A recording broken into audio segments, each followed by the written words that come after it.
നിങ്ങൾ രാവിലെ ഭക്ഷണത്തെപ്പറ്റി വെറുതെ ചിന്തിക്കുമ്പോൾ തന്നെ ശരീരത്തിൽ ഒരു ഷുഗർ വാക്വം ഉണ്ടാകുന്നുണ്ട്. ഇത് നിങ്ങൾ എന്ത് ചെയ്യുന്നു എന്നതിലല്ല, നിങ്ങൾ എന്ത് ചിന്തിക്കുന്നു എന്നതിലാണ് വസ്തുത. ഭക്ഷണത്തെക്കുറിച്ചുള്ള ആ ഒരു ചിന്ത മാത്രം മതി. അതൊരു വലിയ കെണിയാണ്. ശരീരത്തിൻ്റെ ഉള്ളിൽ ഒളിഞ്ഞിരിക്കുന്ന ഒരു കെണി. നിങ്ങൾ ഭക്ഷണം കഴിക്കുന്നതിന് മുൻപ് തന്നെ ശരീരം ഇൻസുലിൻ പുറത്തുവിടും. ഇത് ശക്തമായ ഒരു ഷുഗർ വാക്വം ഉണ്ടാക്കും. നിങ്ങളുടെ ബ്ലഡ് ഷുഗർ പെട്ടെന്ന് താഴേക്ക് പോകും. അതോടെ തലച്ചോർ ഒരു മന്ദതയിലാകും. കടുത്ത ക്ഷീണവും വിശപ്പും നിങ്ങളെ പിടികൂടും. ഇതിൽ നിന്നും രക്ഷപ്പെടാനുള്ള വഴി ഇതാണ്.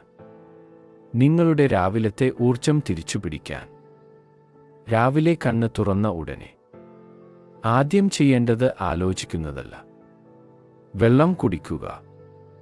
1-2 ഗ്ലാസ് വെള്ളം. ഉടനെ ശരീരത്തിന് വെള്ളം കൊടുക്കുക. അതിനെ തകർക്കരുത്. ഇതുപോലുള്ള വീഡിയോകൾക്കായി ലൈക്ക് ചെയ്യുക, സബ്സ്ക്രൈബ് ചെയ്യുക.